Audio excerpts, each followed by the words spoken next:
The first night I noticed something was wrong. I tried to stay calm. My wife didn't come home, and her phone went straight to voicemail. At first, I told myself maybe she was stuck with a friend, or perhaps her battery had died. But as the hours stretched into the next morning, my chest grew heavier with a strange mix of anger and fear. I kept pacing the living room, checking my phone every few minutes, but there was nothing. No calls, no messages, no sign of her. By the second day, I couldn't pretend anymore. I called her friends, her family, even her workplace, but no one had seen her. A pit formed in my stomach, the kind that comes when you already know the truth but don't want to face it. Every unanswered call was like a reminder of how little control I actually had over the woman I thought I knew best. The silence in the house was unbearable. When night came, I couldn't sleep. I sat in the kitchen staring at the clock, wondering where she was and who she was with. I remembered small things, late-night texts she used to hide, sudden excuses to go out, the new clothes she bought without telling me. It all began to line up like pieces of a puzzle I didn't want to solve. Deep inside, I knew she wasn't missing. She was simply choosing not to be here. By the third day, my anger turned into exhaustion. I went to work, trying to distract myself, but I could hardly focus. Every sound of a phone buzzing made my heart race, but it was never her. I sat at my desk staring at her picture on my lock screen, wondering if she even thought of me while she was gone. That evening, just when I was about to give up on hearing from her, my phone lit up. My hands shook as I opened the message. It wasn't an apology, it wasn't an explanation. It was only 8 words, asterisk, you can't control me. Stop looking for me. Asterisk, my chest went cold as if someone had poured ice water through my veins. She wasn't lost. She wasn't hurt.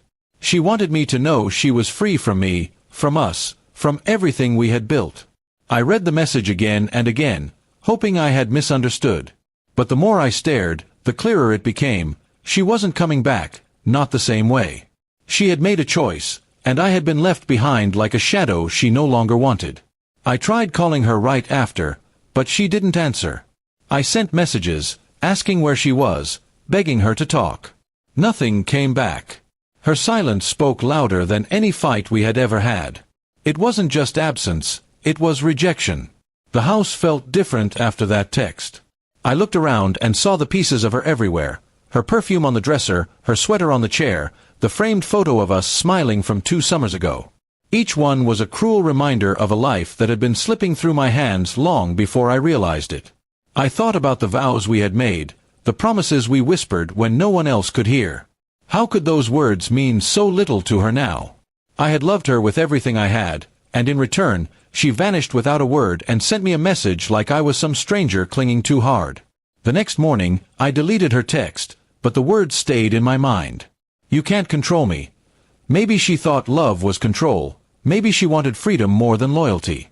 Either way, I realized no amount of searching or waiting would change what she had already decided. Days turned into weeks, and the pain dulled but never truly faded.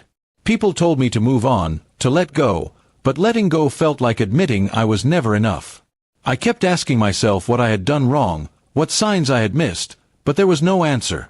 Sometimes at night, I still imagine her walking through the door, laughing like nothing happened. But then reality pulls me back. She chose to disappear, she chose someone else, she chose a life without me. And I'm left with nothing but silence and a broken heart. In the end, her message was right in its own cruel way. I couldn't control her, not her choices, not her love, not even her absence. All I could do was accept that she was gone, and try, slowly, painfully, to rebuild a life from the ruins she left behind.